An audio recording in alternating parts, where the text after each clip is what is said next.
Jai Gurudev. Rinal, will you please screen today?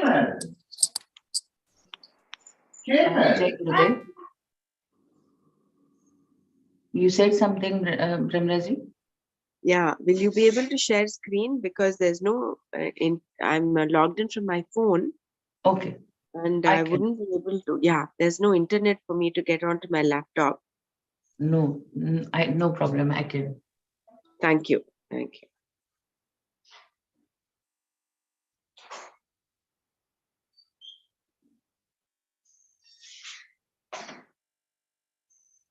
Om.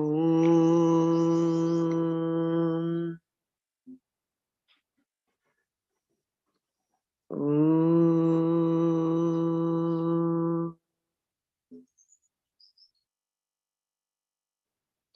Om.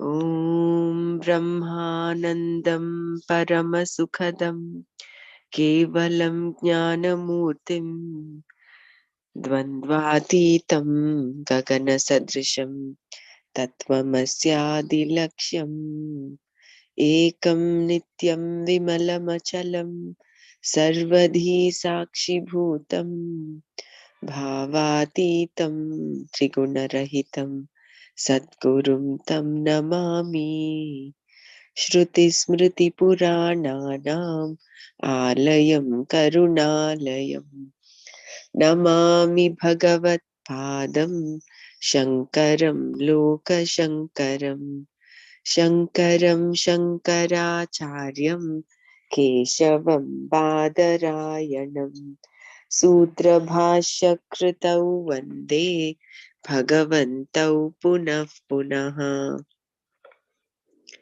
Sadashivasamaramбham Shankaracharya-madhyamam Asmadacharya-paryantam Vande Guru-paramparam Vande Guru-paramparam Om Sahana Bhavatu Sahanau Bhunaktu Sahaviryankaravavahai Tejasvinavadhitamastu ma vidvishavahai.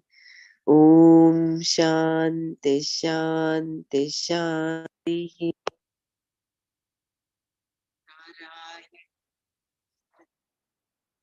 Jivanarottamam Devim Saraswatim Jaiva Tato Jayamudirayet.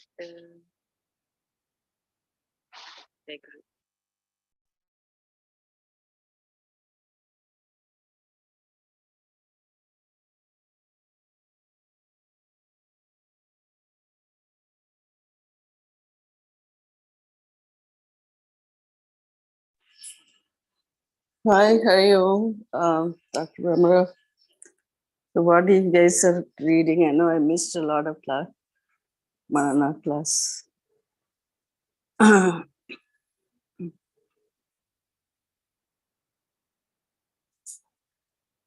Hello.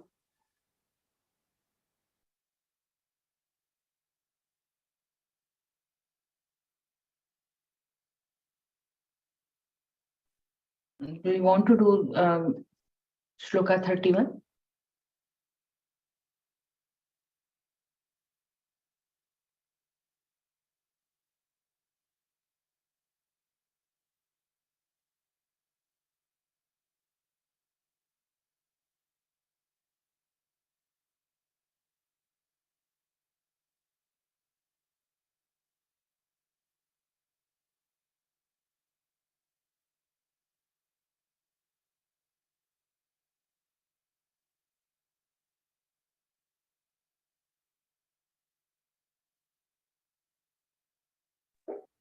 Yeah, Mrinal, you can go ahead and read.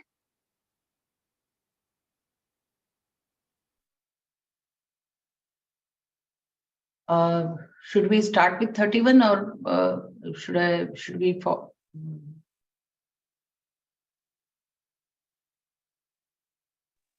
We did 31 yesterday, right?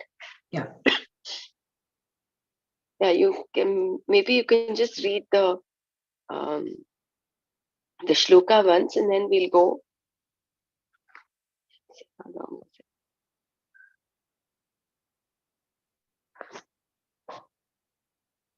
Not sure where we stopped. We were talking of pramana, right? Vedanta is pramana. Yeah. Yeah. You can just read the shloka once and then go start from wherever you left yesterday. Yeah.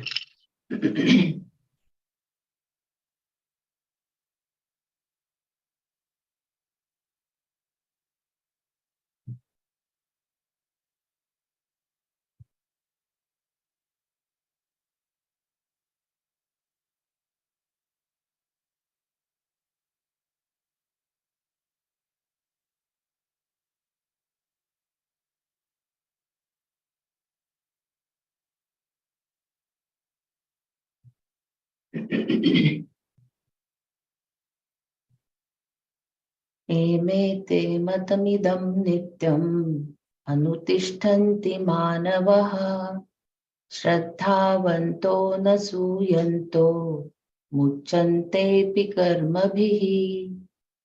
श्रद्धावन्तः, people who have faith, anusuyantah, those who do not find fault, not intolerant of goodness in others, ye, those, manavaha, people, may, mine, idam, this, matam, teaching, nityam, constantly, anutishtanti, follow, they, api, even, karma bhihi, muchante, are released by the karma phalas.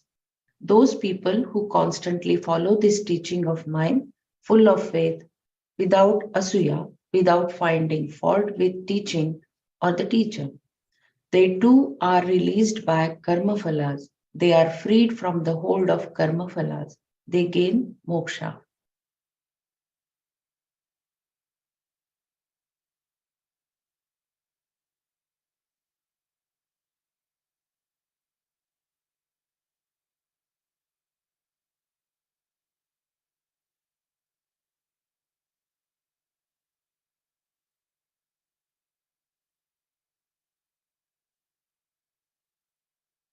Should I read from here? Vedanta is Pramana. I'm not sure where we stopped yesterday. There is no basis. Yeah, you start from here, no problem. Okay. Vedanta can never be subject matter of academic pursuit because it is based purely upon Shraddha. The Shraddha is in Shastra as Pramana, for which supporting logic is given. Only when Vedanta is looked upon as Pramana, a means of knowledge, does it have a value, otherwise, it has none. When I say Vedanta as Pramana, you have no way of proving that it is not a Pramana because one Pramana cannot be dismissed by another Pramana. This is because for a Pramana to be dismissed by another Pramana, it should be within the scope of other Pramana. But what a particular Pramana makes you know is not available for verification or dismissal by another Pramana. For example, when I see an object as yellow and it is really blue, only the eyes can disqualify what I saw as wrong. I may still see the object in the same way, but the eyes alone have to say, not the ears. That is not yellow, it is blue. Due to some problem in the eyes, I may not be able to see it as blue. No other pramana has a scope here. Once a pramana is accepted as an independent pramana, then it has to prove itself as pramana, as a means of knowledge. For it to do so, you have to give the pramana a chance. If you do not give pramana a chance, you should not talk against it. You cannot establish that a means of knowledge is not a pramana just by talking about it. This is an unreasonable position to take, and a person who knows it as a pramana will have no interest in refuting such a stance. You have not allowed the pramana to prove itself to you. A reasonable stance can only be taken after you have analyzed the pramana and worked with it. But you can only do this if you accept it as a pramana in the first place. And to do this requires Shraddha. Therefore, when you work with it with Shraddha, it works. Only then can it prove itself. There is no basis for objection. The Pramana says you are not a jiva, an individual. That individuality is just a notion. It says you are Param Brahma, a statement that is not something to be simply swallowed. It is to be understood because the Pramana is saying something desirable. What basis do you have for for any objection? None. Since the Pramana says you are Brahman, then until you see that you are Brahman, you should work with it. If you see that you are Brahman, there is no problem. And if you do not, on what basis can you say that you are not Brahman? You can only say, Vedanta says I am Brahman, but I don't think I am. And besides, other people tell me I am an idiot. This means to be more reasonable to me because it seems to be truer. When what is said by the Brahmana is desirable, you are the whole, you are Brahman, then you have to go for it. No one needs to tell you that you are not Brahman. This you knew long ago. That you are not Brahman is not something that you have to be taught by a scripture, a religion, prophet, or Messiah. The Shruti is not telling you something you already know. It is telling you something you do not know. It says you are Brahman, which is something desirable. To hear that you are the whole is definitely not undesirable because the whole is exactly what you want to be. Behind all your pursuit is a conclusion that you are small, and it is from this conclusion that you seek to be free. The Shruti tells you that you are already free from being small. Therefore, you have no basis for saying that what the Shruti says is wrong. You cannot prove that you are not Brahman. If you could, then Brahman would be within the scope of perception and inference, which is not. Perception and inference are the means of knowledge available to me. The subject, Atma, whose essence is Brahman, Atma is Brahman, because Atma is not an object to be known by perception or inference. You cannot prove that the self is not Brahman. This is why Shraddha in the Shruti as a pramana is necessary.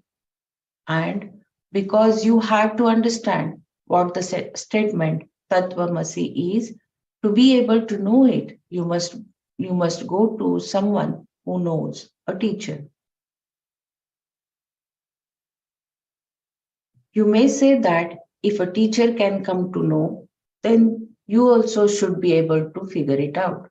But the teacher came to know because he or she had a guru, and the guru came to know because he or she also had a guru. Like this, it goes on and on. Right back to the first teacher. Lord Krishna said, by me alone it was taught at the beginning, and it works if you have Shraddha in the Shruti as Pramana. Shraddha is an attitude that enables you to say, the words are true. My understanding alone is not proper. And if Shraddha is not there, you will give it up, saying, I have studied so many Upanishads and have concluded that Vedanta is just another trip. The Upanishads say that you are Brahman, and other scriptures say that you are not. Which should I accept? They are all speculations. The very Upanishads themselves are contradictory. In this way, you can dismiss it all because of lack of Shraddha.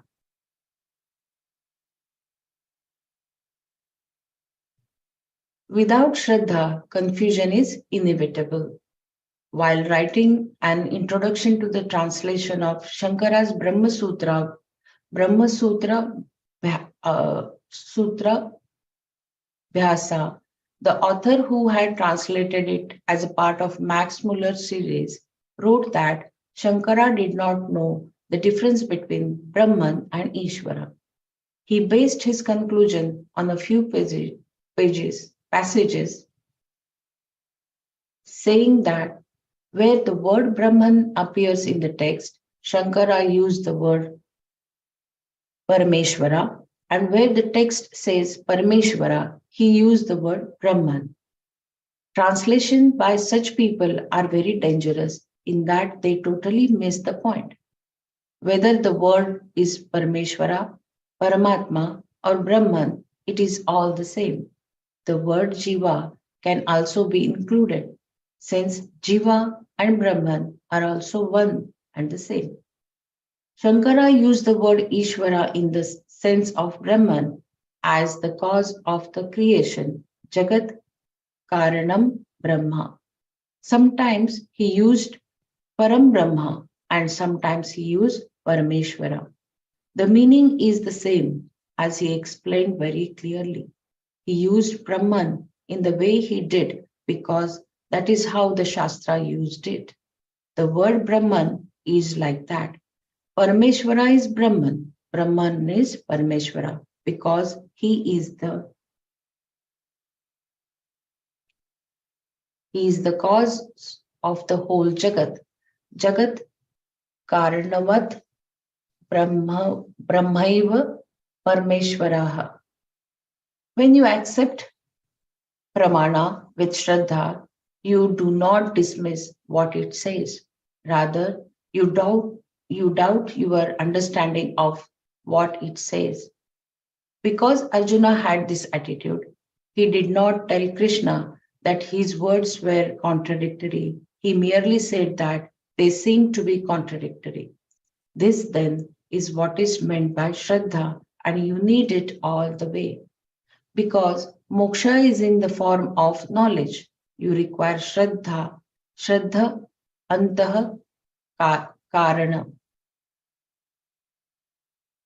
a proper mind, and for that you require Karma Yoga, which is based upon Shraddha in the sense that you want to know that you are Brahman.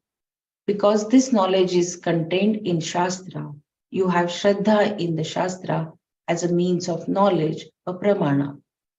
The people mentioned in the verse under study have this Shraddha, which is why they are called Shraddhavantaha. Those who have Shraddha are also described here as Anusuyantaha.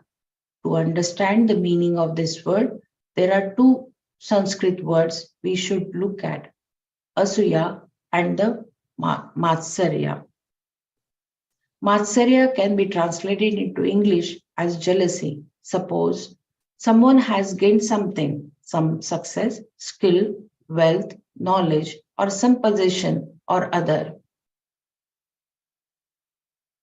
Seeing the achievement of this person, another person may become unhappy. This unhappiness is jealousy. In Sanskrit, it is paraphrased as parokta. Can you read it, please, Brahmaraji? Drashtva Jayam Manaha Santapaha Matsarya. 1 second. It is Parok. I'm not able to see that fully. Parotras. Paroksha. Parot. Parokrishtaha Jayamanaha Santapaha Matsarya. Yeah, thank you. Parotkrastam. Parotkrashtam. Krashtam, is it? Krashtam. Parotkrishtam. Yeah. Yeah. Parotkrashtam. Drashtva Jayamanaha Santapah Matsaryah. The words Jayamanaha Santapah Jaya, describe. sorry, Mrinan. Sorry. That is Jaya Manaha. Jaya is that which is born of. Okay. Jayamanaha Santapah describes this jealousy, Santapa meaning sorrow, sadness, some affliction or uneasiness in the mind, and Jayamana meaning being born. This uneasiness or discomfort that occurs in the mind is called jealousy. It can be seen even in the way the jealous person looks at the other person. This then is what is meant by matsarya, jealousy.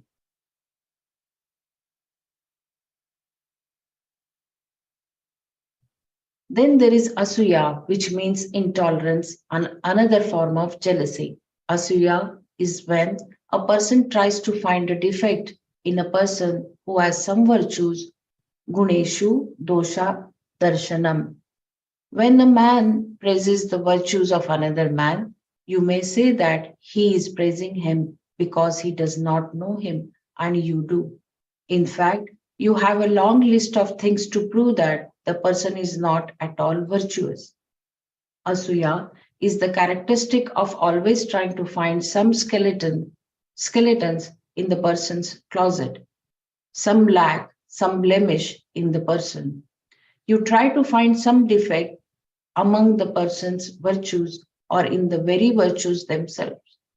Jealousy is unhappiness in different degrees over the success or the happiness of others. But asuya, also an expression of jealousy, goes one step further and finds fault with people themselves. Trying to find defects in the vision is not Shraddha. Krishna is talking here about people who have Shraddha in his vision, which is Shruti's vision. Such people do not try to see defect in it so that they need not follow it. Those who attempt to find defects in the Shruti always try to justify that what it is saying is not true. But this justification is always backed by a prior conclusion. Any justification is preceded by a conclusion. You conclude and then justify. Even though the Shruti can give the person moksha, still he or she finds some blemish in it. Such people will say, Karma Yoga, I have seen a lot of Karma Yogis. They suffer as much as I do. What have they accomplished? Nothing. They are still the same. How does a person know they are the same? They alone know that. They alone know what they were before and what they are now. No one else knows. To say they are the same is nothing but person's perception, and that is not exactly a reliable criterion to follow here. Those who have Shraddha in the vision of the Shruti are different. They accept that Karma Yoga will give them the antakarana necessary for gaining the knowledge. Such people do not have any asuya, meaning that they accept what is said by Krishna gladly and are therefore anusuyantaha. The verse says that they also get liberated, released by the karmas. They api karma bhi muchante. By karma yoga, when these people gain antakarana shuddhi, they are able to assimilate the knowledge that I am Jagat Karanam Brahma. And because of this knowledge, they are free of all the karma phalas standing in their account. That is, all the sanchita karmas. This is what is meant by te api karmabhihi muchante. Because Arjuna wanted to be sannyasi, Krishna tells him sannyasis are liberated and karma yogis are also liberated. There is no question of karma yogis being second rate here. The only difference between the two is that sannyasis pursue knowledge directly to the exclusion of all else, and karma yogis prepare themselves for pursuing knowledge. There may be a time lag for a karma yogi with reference to gaining the knowledge, but this will also happen for the sannyasi whose antakarna shuddhi is not complete. The point here is that knowledge has to be gained. Karma yogis are also mumukshus. They also gain liberation. Liberation is not gained by sannyasis alone. Without giving up karma, karma yogis as well as sannyasis are liberated from all the karmas. Thus, the word api, when taken to mean also, can create confusion. Whereas, when it is taken to mean as well, there is no confusion at all. I think we finished second 32 or so yesterday. Sorry. Ye त्वेत सूयन्तो नानुतिष्ठन्ति मे मतं सर्वज्ञान सर्वज्ञानविमूढास्तान् विद्धि नष्टान् चेतसः. Two, whereas ye, those who abhyasuyantah, being critical without reason, etata, this, may, my, matam, vision, na anutishtanti, do not follow, sarva jnana vimudhan, deluded in all realms of knowledge, achetasaha, devoid of discrimination, tan, them, nashtan, as lost, vidhi, no. Whereas those who, being critical without reason, do not follow my vision, know them who are deluded in all realms of knowledge and devoid of discrimination as lost. In the previous verse, Krishna spoke of those who followed his vision, his mata, meaning the vision of Ishvara, Ishvarasya matam. Such people follow with Shraddha without having any asuya, without trying to find fault with the vision. In other words, they are karma yogis. They too, they api, gain liberation just as sannyasis do. For Krishna to have said that two types of people gain liberation, moksha, is in keeping with what he said in the beginning about there being only two lifestyles, nishtas for moksha, either sannyasa or karma yoga. There is no third nishtha at all. Whether one is renunciate or karma yogi, liberation can be gained. Throughout the Gita, there is often a tu, whereas indicating that a contrast which may seem to be criticism is being made to bring out the point Krishna was making. Suppose, for example, Krishna had said, this particular thing will release you and is therefore good for you. He would then also say, and if you do not follow this, you will have this particular problem. In other words, if you have knowledge, you are free, and if you do not, you have samsara.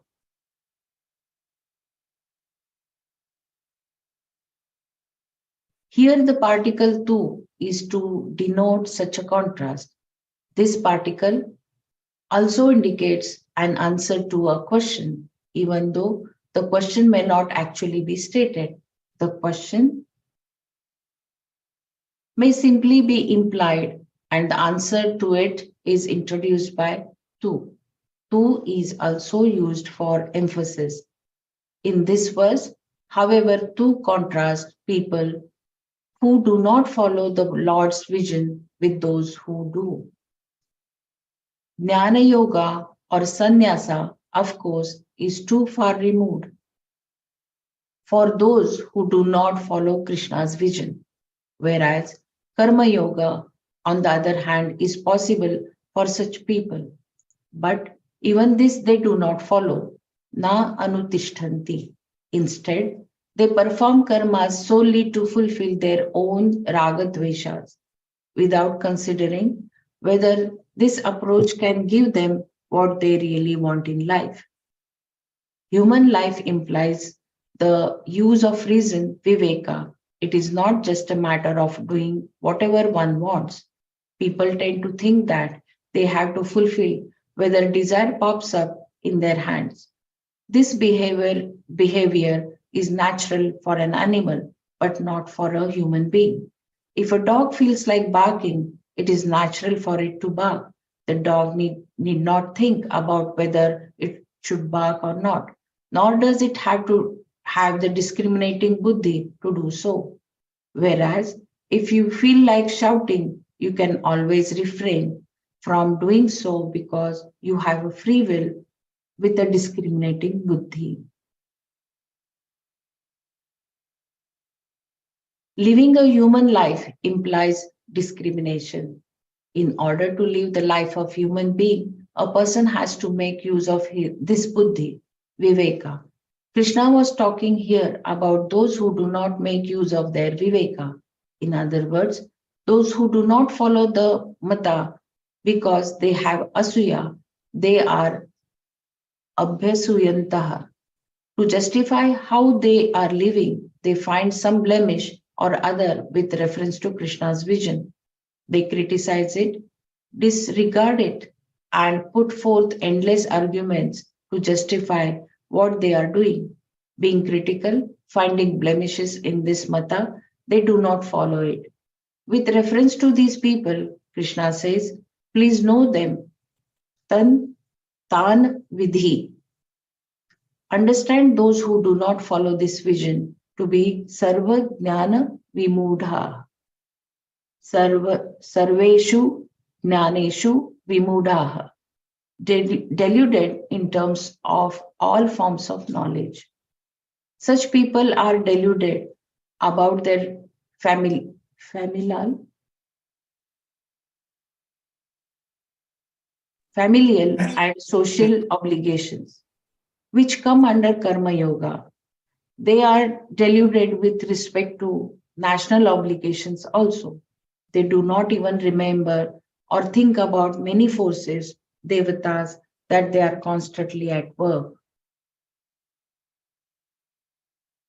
To keep them going and towards whom there are certain obligations.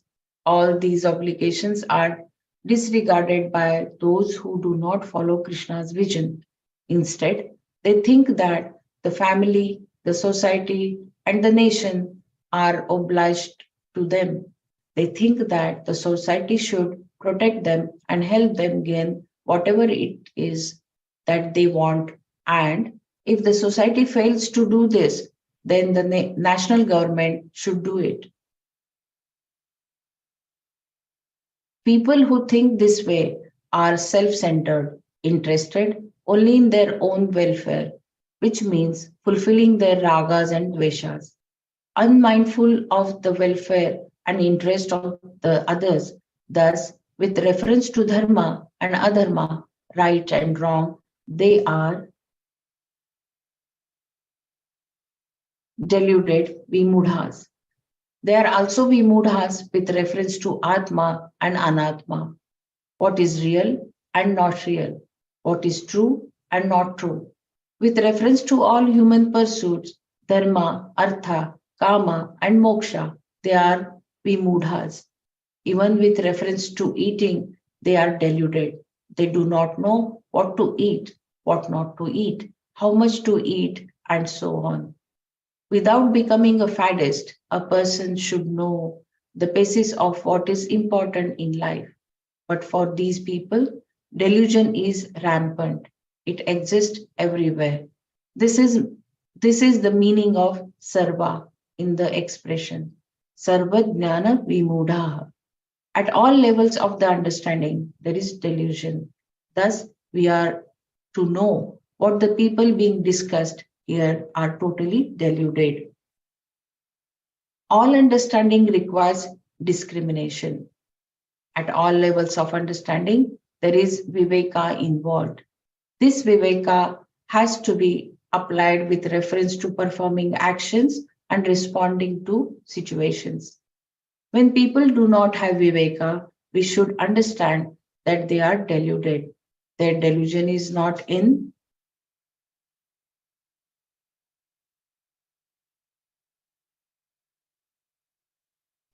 terms of having a low IQ.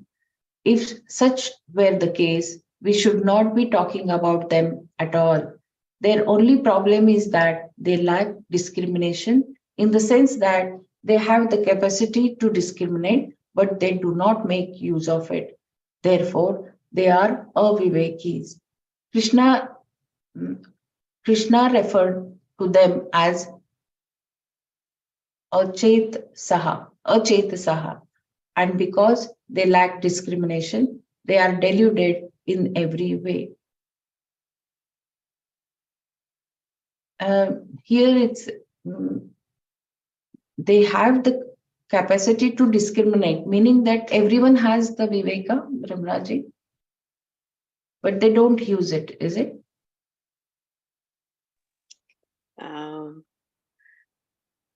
Yeah, I think that is what it is. Yeah, because Yeah. these were No, the they have capacity.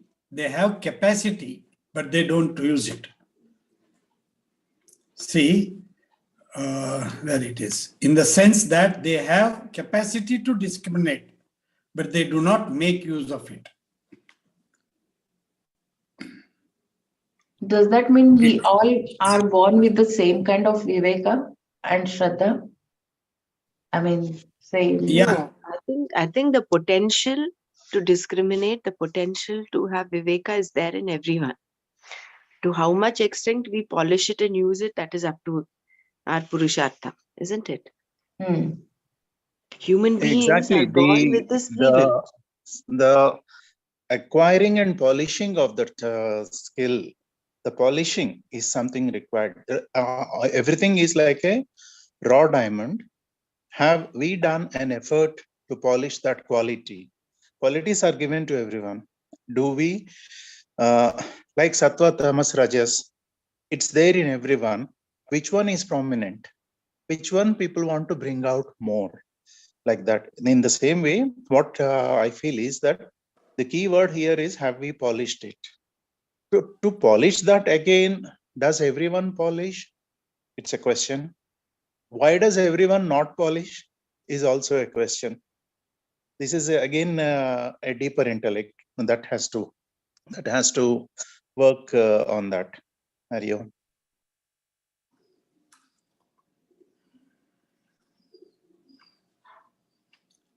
Such people are okay. Anyone wants to say something? And I think what determines how we use it and why there are different varieties, gradations, is, I guess it's multifactorial. One is your prarabdha, second is your samskaras that you have brought back from your previous birth. And then the third, of course, is your free will, how well you're using your free will to steer your life's direction. Do you want to go up the spiral or go down the spiral? So I think all these factors will determine how much of viveka each one has, or how much of that polishing is being done, how much of the sattvika shraddha we have. Otherwise, we categorize, Krishna later categorizes people into 3 different types of shraddha, isn't it? Sattvik, rajasic, and tamasic. So I think all these factors would be important there. It's not just one linear, it is not 2 plus 2 equals 4. It is multifactorial.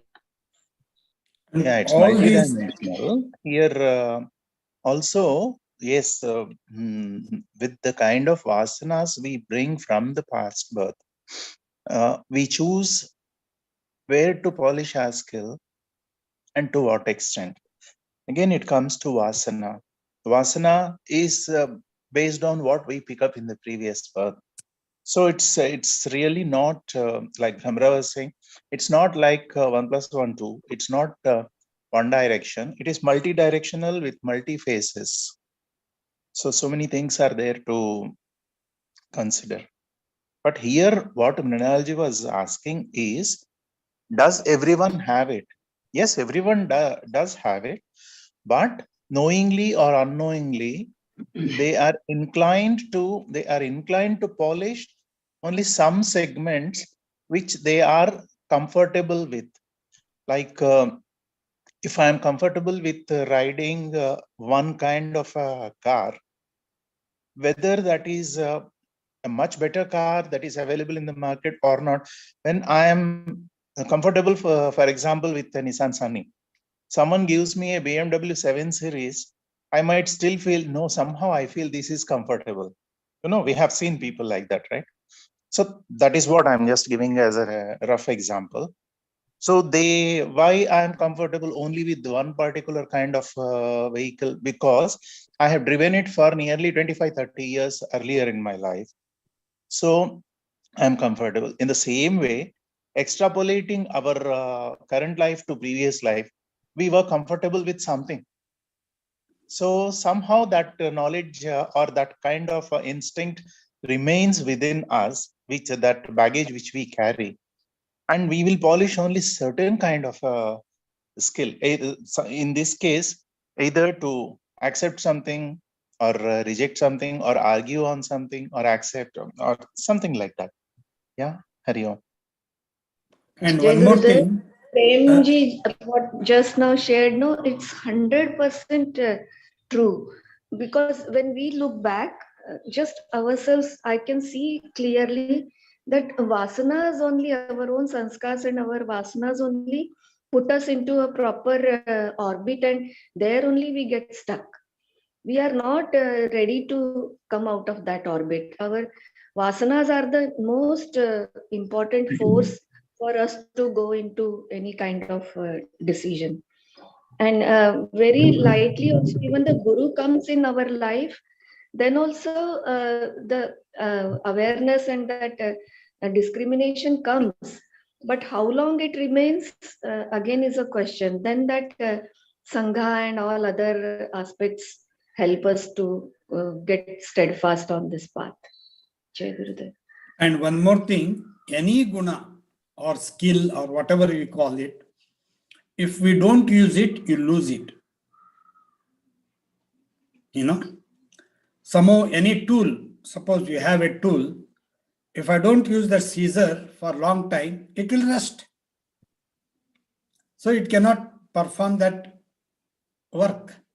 So similarly, the tamasic guna or whatever guna overtakes us, and these guna, which is discriminating factor also, may, I also, okay, ahankara, many things, So that covers the discriminating factor. We lose it if we don't use it.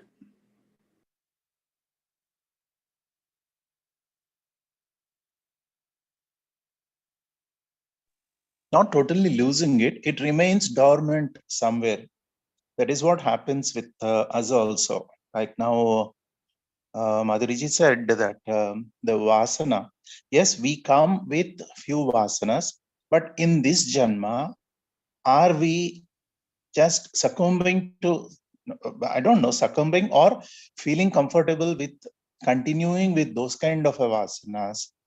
If they are fantastic, if they are good ones, excellent. We have to polish and glorify that more and more in our life, and we have to go. But somewhere, if we picked up something that is not all that great and we know it internally, we are our own best judge, right? When we know it, but we are comfortable with it. See the question, like the car example I'm saying, if you have to switch over to something better, with better facilities and better options like the BMW, still you want to stick to your Nissan just because you are comfortable. Otherwise, there is no logical reason there. Like, if we give a laptop to someone and say, yeah, just get on with that, you can type all your notes in that. But if I feel, no, somehow I'm very comfortable with a notepad and a pen, we have seen people like that. Sometimes I do that also. Someone tells me fill up a form on the computer. I says, no, I'm more comfortable. Give me a printout of that. I'll fill it up with hand.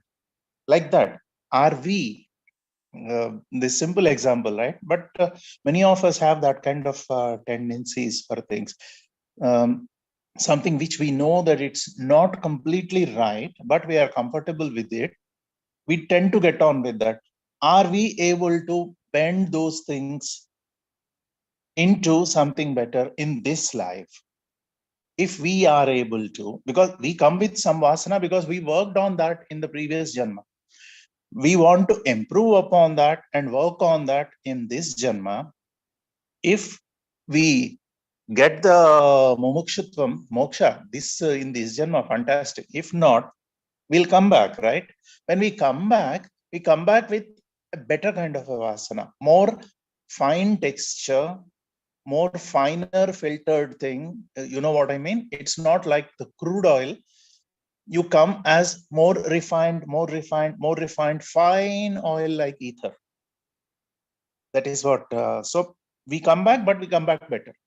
Again, we come back, but we come back better. Then we will end up in a phased manner. We will end up definitely achieving what we deserve, what we get more and more deservedness of deserving quality for getting closer to that moksha. We can only deserve first and only then desire, right? And when we 100% deserve it, we will drop the desire, then we will get it. Hari Om. I think I agree with what Prem Saab said, but also I feel that a lot of time we have the knowledge, but what we call it that nidhi dhyasa, using that knowledge. Like if we go for a wedding, many of us tend to overeat. After that, then there is dessert. We know that it is going to harm us. We are going to feel pukish. Our stomachs are already full, but we indulge in that. A second dessert comes and we indulge in that. And next day we are sick. So the knowledge is there, but we don't use it. The six wells which we talk about, Shama, Dama, Uparati, Titiksha, all that has to be practiced in practical life. So the knowledge is there, but sometimes the knowledge, like Prem Sahib said, is not there, and sometimes it is there. But sometimes that knowledge of writing with a pen and paper may not cause you any harm, though a laptop may be faster or whatever, or it may store the information forever. But some knowledge which you have and which you don't use may cause you harm, will not lead to your progress if you don't use that knowledge, especially of the six wells. Exactly. Like when you are the police inspector and you have a gun and there is a criminal and you don't use it, saying no, if I use it, he will get killed. Okay, that is what it is for. That is what you are there for. It might sound as a gross example, but what happens is when you have to just cut off that kind of a quality, you have to just go for it. Then whether you will be able to cut off completely or not, but at least you will reduce its intensity and influence on our life, isn't it? That is how we need to do. It sounds tough. It is tough if we hang on to that. But once we get here comes the role of knowledge. Like knowledge liberates. That is what we all feel. Now, with knowledge we get moksha. Moksha is what? Liberation from what? From everything, even from your own self. It is moksha. This is the knowledge. Without that also I can survive, but I can survive better without that quality. Like Persiji said, like the overeating. Without that overeating, I can still survive by eating what is my limitation. I can taste all the items of the wedding dinner, but in limited proportions, so that I don't explode the capacity of my stomach. Yet I can eat everything, or I can choose to eat half a dozen laddus, half a dozen jamuns, and half a dozen bananas, and also other sweets. then trouble myself. That also is eating everything. This also trying little of everything is also eating everything, but in moderation. Like this, I think we can even apply that to our life also. There are so many things in life, everything in moderation. And I'm not talking about drugs or those bad things. They are no from beginning. Don't misunderstand me. But all these things like either eating, going to a movie, or spending time on Gita, spending time with family, or everything, we have to allocate our own self, distribute in a proper way. What is proper? Everyone has his own calculations. We have to do them. In that way, we have to.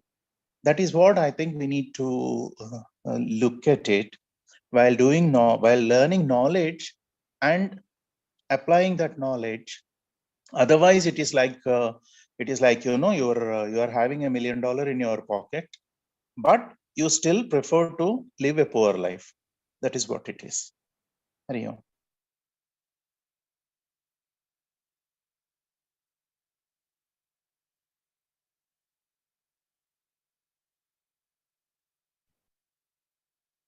Such people are to be understood as lost.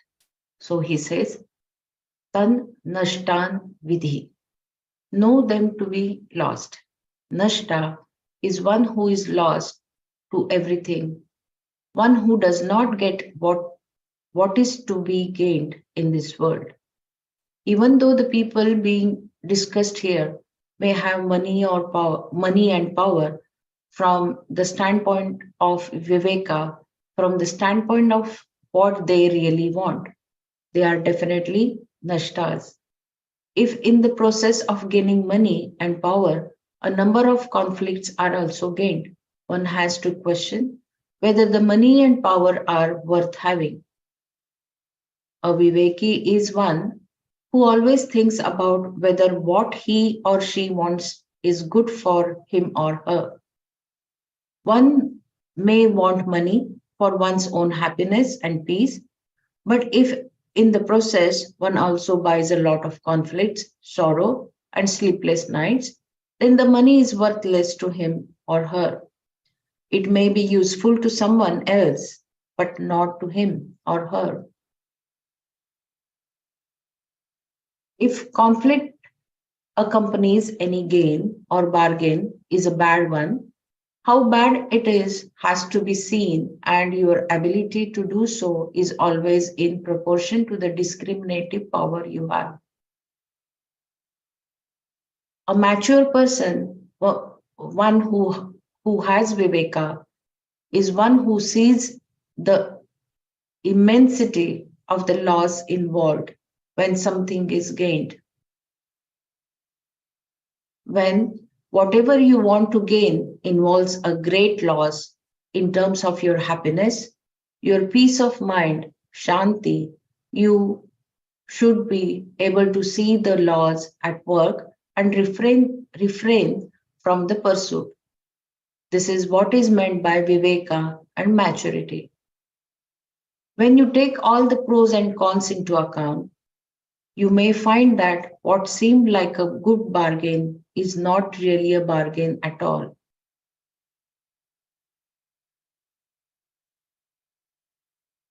Thus, the Viveki is one who is not Nashta, lost. Those who are Nashta are lost in the sense that they do not get anything here in this world, much less in the after hereafter. They are not dead, they are not lost, and this we are to know. In chapter 2, we have seen how this same idea was expressed. There too, the word pranashanti is he is destroyed was used. There it was said that for the one who dwells upon a given object, dhyantaha pumsamam, there develops an affection, some love for the object, and what a person loves, he or she wants to have. Thus, with reference to the object, a desire is born. Kamaha upajayate. If the desire is fulfilled, there is no problem. If it is not fulfilled, is there a problem? Not fulfilling a desire is more common than fulfilling it. Therefore, the unfulfilled desire leads to krodha, anger, and once anger comes, you are lost. Among other things, anger brings about an inner torpor and prevents you from understanding the true situation.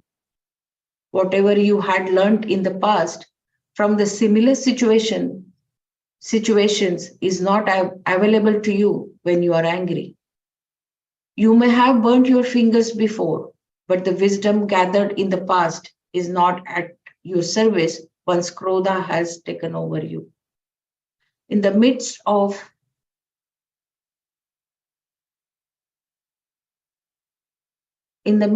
anger, the memory, smriti, does not work, and your discriminative power, viveka shakti, is gone. The knowledge one has with reference to what is to be done, what is not to be done, the karya, akarya viveka, your inquiry, etc., are all lost. That is, buddhi nasha takes place. When the buddhi, chetas, is gone, the person is destroyed, lost. Pranashyanti. Pranashyati. Why? Because it is the buddhi that makes the person a human being. If the buddhi is gone, there is a problem. While we are to understand that such a person is lost, the loss is not an irretrievable one. At any time, the person can become a viveki, therefore, he or she is only lost for the time being. This we also must know because of some grace, these people may again question what they are doing and thereby after their course. Any criminal can become a saint. The possibility for change is always there because the person has a buddhi. But for the time being, the people Krishna was talking about in this verse are lost. Shankara introduces a question here in his commentary, given that Krishna had made this vision, his mata, so very clear. Why do these people not follow it? What Krishna had said is reasonable and well explained. When the nishtha, the karma nishtha, he talks about has been so carefully reasoned out. Why do the people do not follow it? Why do they follow something else? The reason given is that each one acts according to his or her nature, swabhava, because animals are programmed to behave in a certain manner. Nothing can be done about it. Thus, when a donkey brays or tiger kills, it is because it is their nature, their swabhava to do so. A human being also has swabhava. Some past, perhaps even a remote past, is there for the person, and that becomes his or her swabhava. Whatever the person does it in keeping his or her swabhava alone.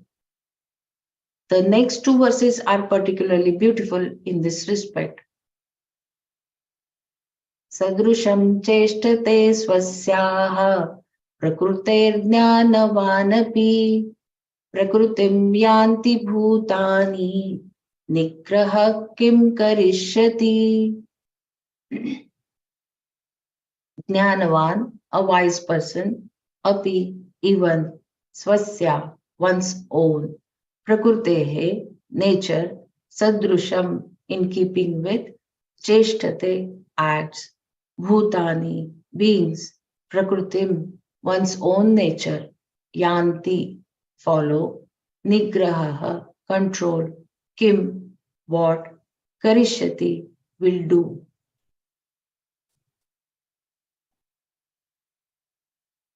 Even a wise person acts in keeping with his or her own nature, because all beings follow their own nature of what using control. Of what using control?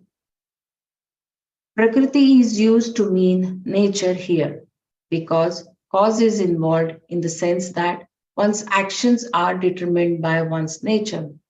This applies to everyone. Krishna says, even to a person who has knowledge, jnanavana api, jnanavana api. The only difference is that the nature, the prakriti of a wise person is good, and therefore his or her actions will be good. This is the idea being conveyed here. And if even a jnani, a person of knowledge, performs actions according to his or her own swabhava, his or her own nature, what control is possible? Action in keeping with one's own swabhava applies to all living beings, including trees. If a tree is sandalwood tree, the whole tree will have particular aroma, not just its flowers. Every tree, flower, plant, insect, bird, animal, and human being, including the jnani, behaves and acts according to Prakriti. Prakritim yanti bhutani. One's nature cannot be controlled. Prakriti, being what it is, neither the doer of the action nor anyone else can control it. Krishna himself cannot control it. As Shankara points out in his commentary, this is because the person has been given free will, which gives him or her the capacity to say no to anything. Therefore, what is there that can control it? Nigraha kim karishyati. Karishyati, unless the person listens to Krishna's vision and decides to behave differently, how is he or she is going to stop a particular behavior or action? And if the person chooses not to listen, there is no don't that can control what such a person does.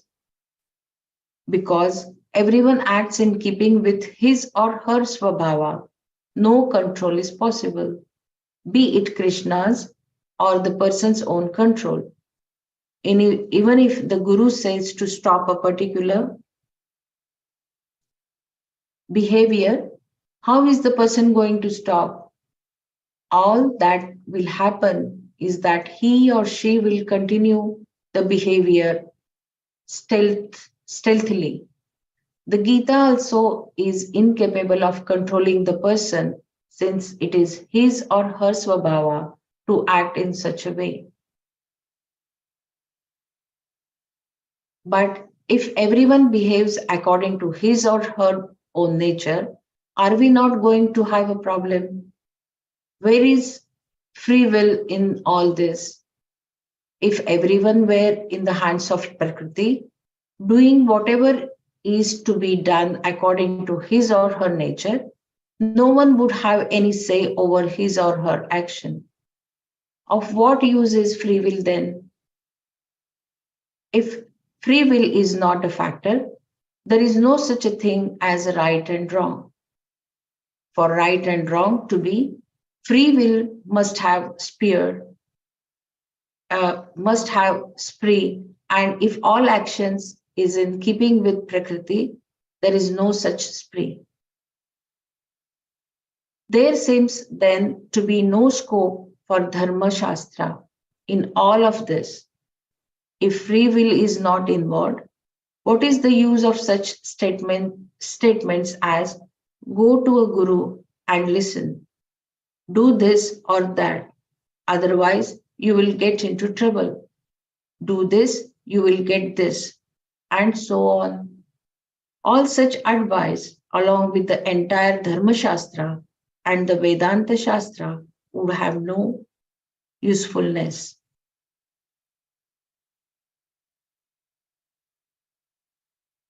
But because you have free will, these books do have a usefulness.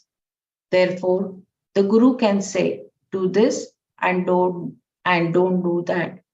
The Veda says not to eat meat, drink alcohol, or hurt another person. These are all mandates of the Shastra. But they are not simply arbitrary mandates. Why certain things should be done and other things should not be done is explained in a most reasonable way, and the necessary rationales are presented. But to whom are these reasonable mandates given? If everyone is behaving according to one's own nature, why is there a Dharma Shastra at all? The animals do not have Dharma Shastra because they behave according to their nature. Animals also do not have any will. Even if you nicely ask a tiger not to kill anyone, it may pounce on you because it thinks you are going to attack it. Nor can you ask a cat not to mew. It will simply keep on mewing.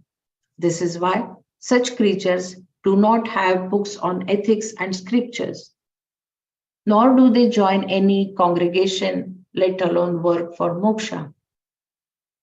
The mandates are addressed only to human beings because they have free will. But here Krishna was saying that each one behaves according to his or her prakriti and nothing can stop it. This came like a big bombshell for Arjuna because he had always thought that he should do something. Now Krishna was saying, no, no, you just go by your prakriti because nothing can stop it anyway. What does this all mean? Here then there is something that we must understand. Krishna began his explanation in the next verse. Ramraji, we stop for manana here or we go further? I think we can go further. No, if anyone wants to share, maybe we can. Because I think we did discussed quite in detail about Viveka and what it is about. So Yeah, I have one kind of a thought when Mrinalji was reading out about this, the animals having a free will, not having a free will, and all that. Yeah, the animals more or less are programmed. A tiger, when it sees it's a prey, it will kill. Again, a lion, when it sees a deer, it will kill only if it is hungry. It is said that tiger, if it is not hungry, also it kills and stores the food somewhere. Lion does not do that. It kills to eat for that moment, and whatever is remaining after it eats, the entire pride eats, it's left off and went off. They'll not store. Whereas the tiger does it and a crocodile does it. This is what I heard. So again, they are programmed such way. Why does a lion does that way? Why does the tiger do this way? It's cosmos. It's the cosmic program. Similarly, for us, the dharma, it was also read like the dharma, the do's and the don'ts of the Dharma Shastra. It is all the revelation from the cosmos. It is the cosmic justice. You should not rob someone. You should not cause damage to someone, like causing any harm deliberately without any reason to someone is prohibited in the Dharma Shastra. But still, why people do it? Still, why people do not follow the Dharma Shastra? Here comes the free will of that is given to the humans. We exercise the free will in a different way. That is, again, this goes back to the vasanas, with what baggage we carry. Whereas a lion, if it dies and takes birth as a lion, again it will behave exactly in the same way, like the photocopy of the previous birth. It does not say, oh, last in my previous janma I killed 100 deers, so in this janma I will not kill at all, or I will kill only 20 deers in my entire life. No, it doesn't, because it has zero capacity for that. It is programmed to kill. We are programmed to kill, or sorry, not to kill. We are programmed with our own level of intellect, which is much higher than all the animals, but with the freedom to do or not to do. A hungry lion has no free will to kill or not to kill. It will kill. Got it? That is how it is. So when I was reading through, I felt human beings are all like a pre-programmed computers with an option either to work or not to work. Yeah. The animals are like robots with program they have to do in the same fashion. Humans are like the robots with the same kind of intelligence. You call it artificial or cosmic, but with an option to do or not to do. That is the difference. How are we using that option to do or not to do depends on various things. The vasana, the sattva, the tamas, the rajas, and all that, which we are studying and trying to learn and unlearn. That is where the whole trick and whole key is. This is what I felt. I thought I'll share. Hari Om. Yeah. We have the free will to do, not to do, or do differently. So all the three are there. So Dharma Shastra basically does not. Sorry. The Dharma Shastra comes in only because we have the free will. The animals don't have Dharma Shastra. They live by instinct. But all the Purusharthas, the Dharma Shastra comes in to play for human beings only, because of this element of free will. And whole of Karma Yoga is about exercising our free will in the right way, as prescribed by the Shastra. Otherwise, your free will, you can live your life as a karmi. But whether you're steering it towards Karma Yoga, it all depends on how well we're using our free will. Free will to do what is to be done and not to do what is pleasant. That is one. Second, to take the consequences of whatever comes. Sukha, dukkha, labha, alabha, jaya, apajaya, any of these pairs of opposites, taking it in the right way. So all this is exercising our free will again. And all those 5 points of our happiness program, again, is nothing but exercising our free will. Taking opposite values as complementary, accepting people. There is an element of free will in exercising all of that. Not to be a football of others' opinion, to take life as the present moment is inevitable, isn't it? There you are not just living by your prakriti. You're using your free will to steer your prakriti to a higher a state of existence. No, but What Krishna here says, you just go by your prakriti because nothing can stop it anyway. Which See, is I true, don't but the know. next verse will explain, no?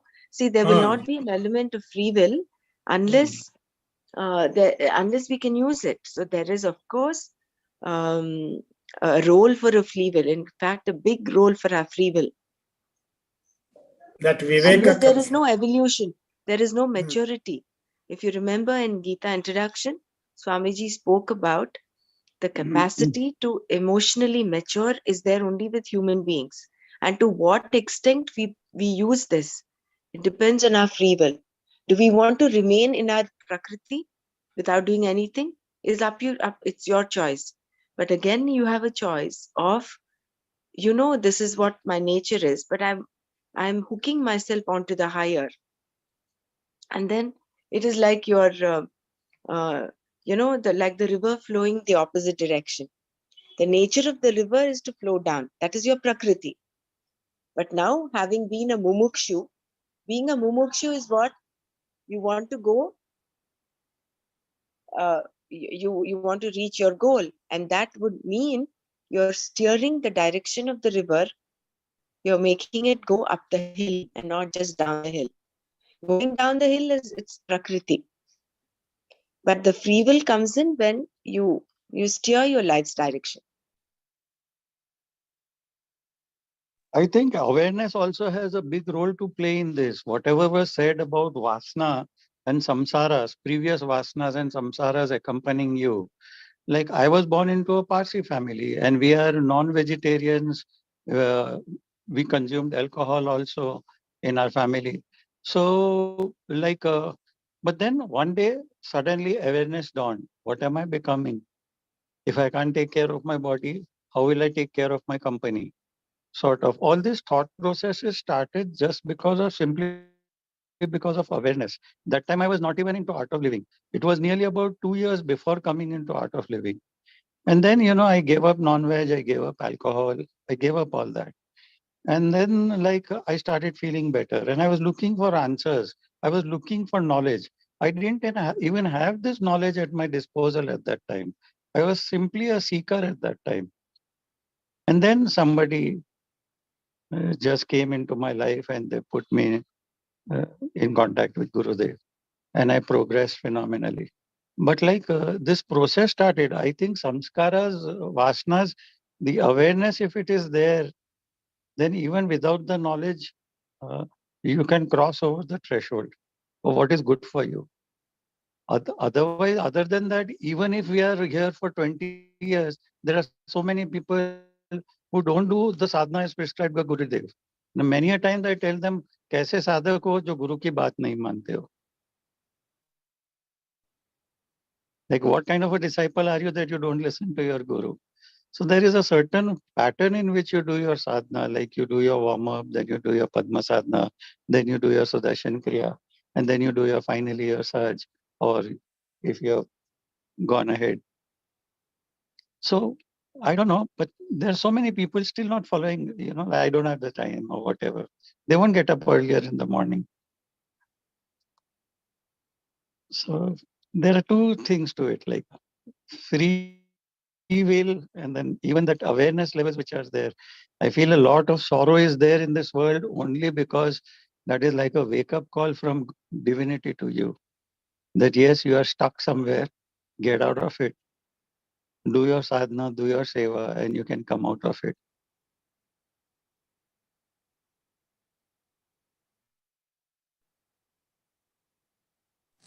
When Gurudev, said once, when your bad karma is over, only you will come to Gurudev, Guru, whatever it is. Still, there will not allow you to be in this path. Do not be attracted at all, you were saying.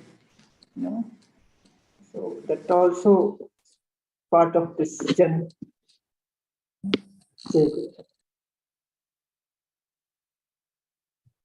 Jai Gurudev. Our free will depends on how polished our viveka is or how my buddhi is, right? And my buddhi is governed by my prakriti, then the final say will be on prakriti, right? Am I right? Or can you please correct me if I'm wrong? My understanding is wrong. The free will comes because only if I have a right kind of buddhi or the polished viveka, and my viveka is governed by my prakriti. No, but here then I would never have given up non-alcohol and non-vegetarian food, being a Parsi. Traditionally, we are non-vegetarians. Maybe that is your prarabdha then. I mean, have a I'm great little this thing in confused it. because how I'm thinking in a linear way. I know it's very limited with buddhi. I'm thinking like this.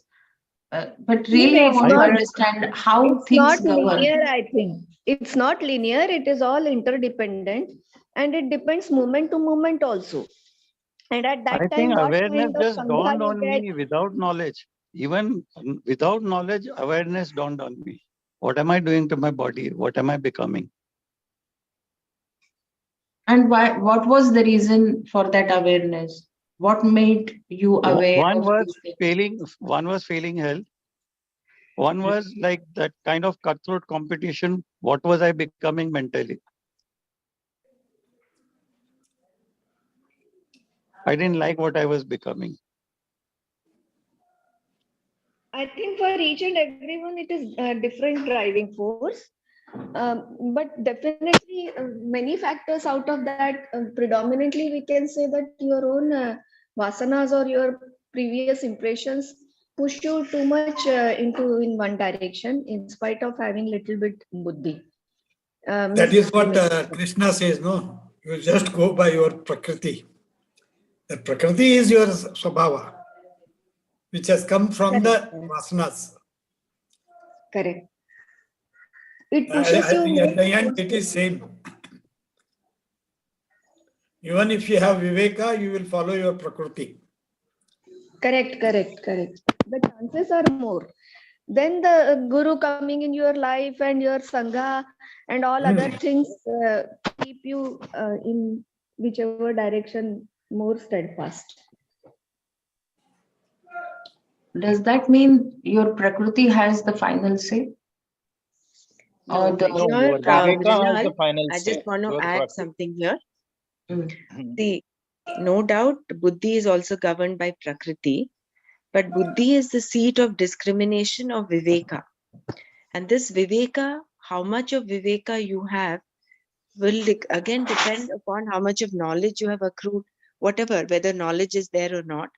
That Viveka Buddhi, that discrimination, that is, if that is strong, then even the effect of Prakriti on the Buddhi will be kind of minimized by your free will. If your free will is, for instance, if an example, your Prakriti is goading you to watch a movie, right?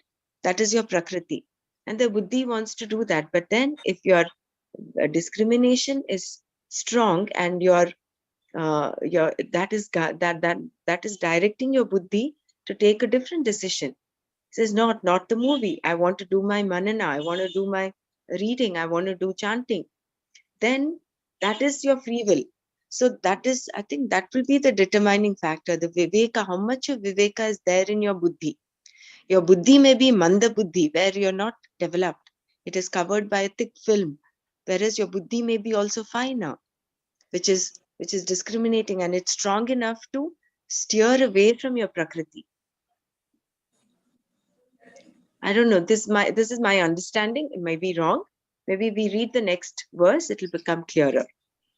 But in earlier paragraph, it said that the viveka or the knowledge will not come to your help when you are taken over by your prakriti. Didn't we read that somewhere? Just few paragraphs before. Yeah, the knowledge and Prakriti, if we look at those things, are two separate products. In between, there is a balancing actor here called the Buddhi. The knowledge you want to apply, like to discriminate between what is to be done and what is not to be done, or you wish to just follow your Prakriti, notwithstanding whether it is good or not good. So there, the midpoint is, it is like a tarazu, the needle of the tarazu. No, tarazu means the balance. That which way you want that to lean. There, the buddhi comes, the viveka, the discrimination. With that, we choose how much of this to be taken, how much of that to be taken. It is like salt.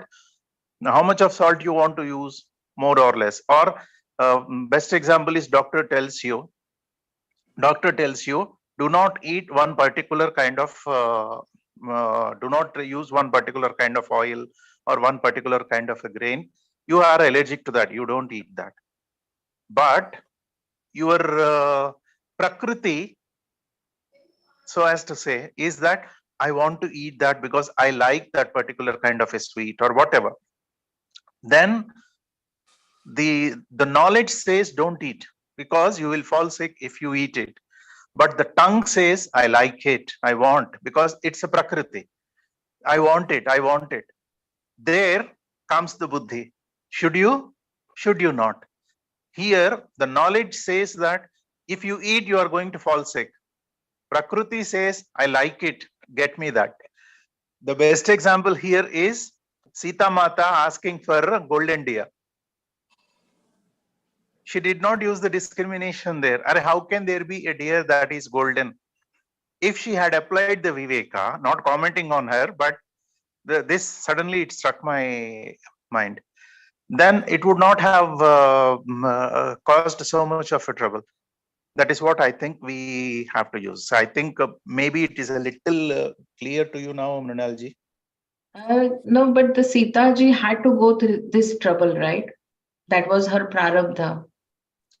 Yeah. So No, the I'm not final going into say, that. I'm only saying, yeah. I'm only stopping my argument to here. If she had not, like in this, like in, okay, forget about Sita ji. In my example, what I said is, you want to eat one particular thing, but the doctor says you are allergic. It does not suit your health. Don't eat. But your tongue says, I like that particular thing. I like it. I want to eat. There, the knowledge says, the doctor gave you that knowledge. He says that you should not. The knowledge says that you will get a health problem if you eat that. But your prakriti, your taste buds or your mind, no, if I eat that, no, I'll feel so nice. It's so tasty. I want. Thoda sa, it's okay. Maybe half a spoon, 1 spoon of that I will eat. It's okay. Where do you stop? Where do you put a stop? To eat or not to eat? Eat a little or eat lot or forget about eating. There comes the buddhi. So it is not totally the prakriti. That is where human being is different from other beings. Like we spoke about example of a lion or a tiger. Like you are reading out, no, that how sweetly you tell a tiger not to kill, it will attack, it will pounce on you. Whereas here we don't need to pounce on that product to eat because we have a discretion.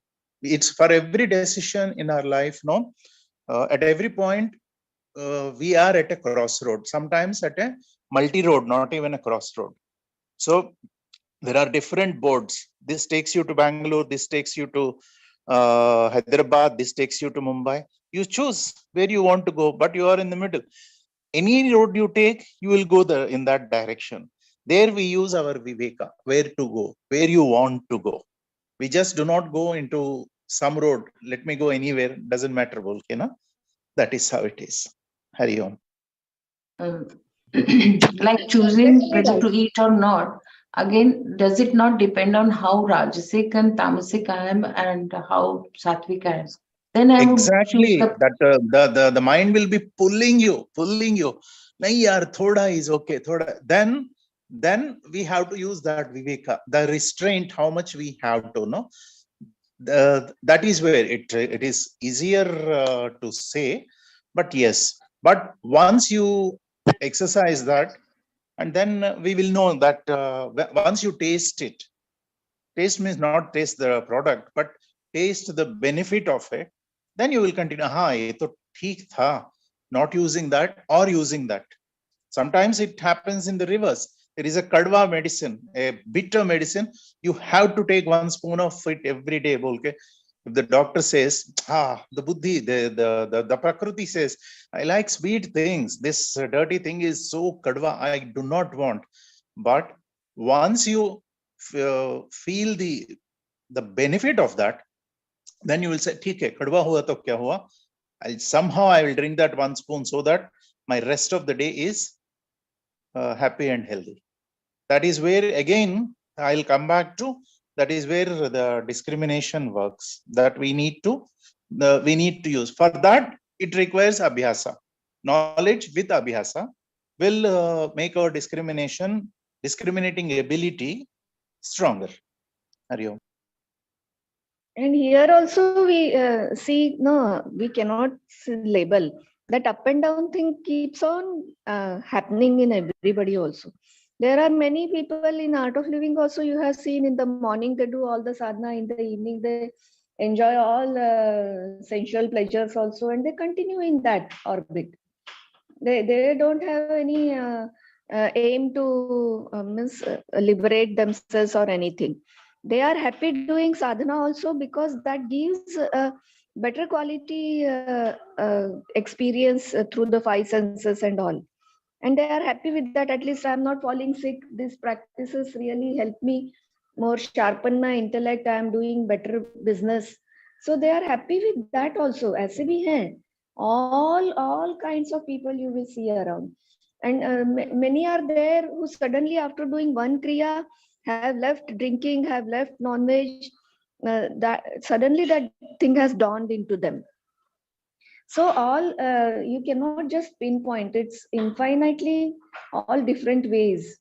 And in the daytime also, morning, afternoon, evening, even all of us, we are changing. And every moment in which direction we push ourselves, that viveka also, the degree of viveka also in every person is different. Only thing is the animals and birds, all those animal kingdom is completely under the control of the prakriti.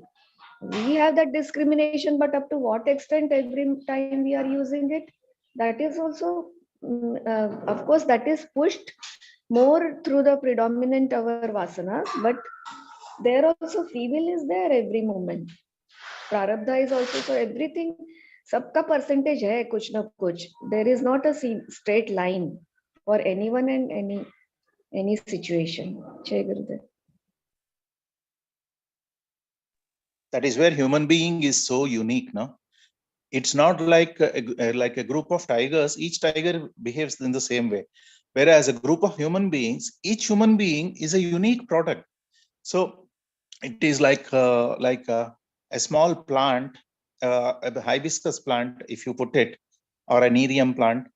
Though 3 mahine mein it starts giving flowers, whereas a bamboo, pehla 5 saal you will not get even a shoot.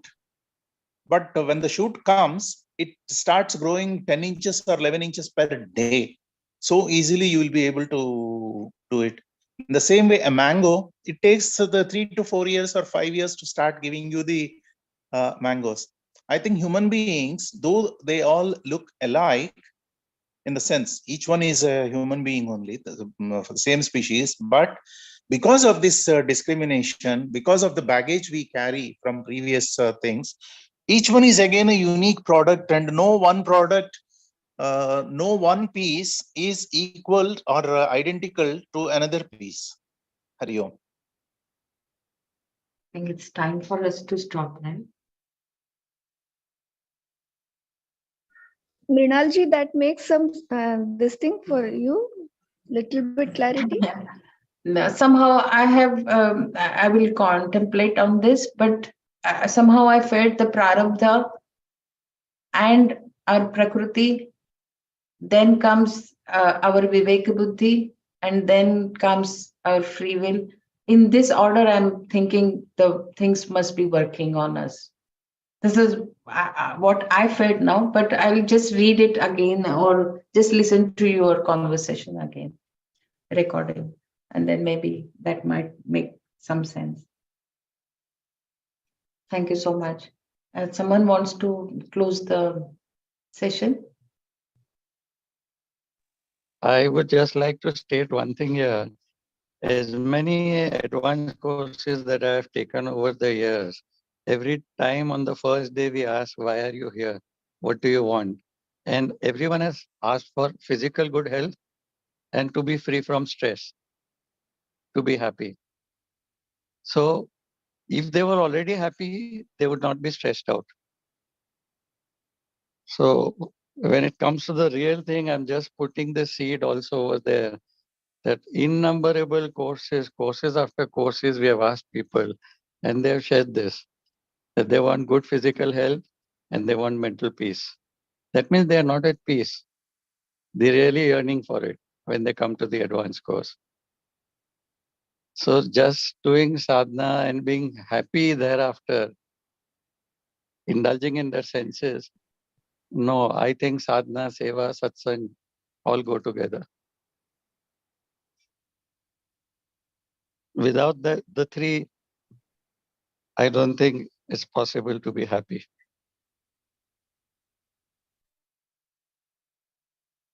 Jai Gurudev.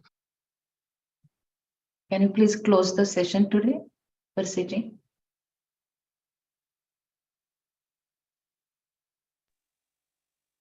Loka samasta sukhino bhavantu. Om Shanti Shanti Shanti. Hari Om. Jai Gurudev. धन्यवाद सर्वेभ्यः। Jai Gurudev.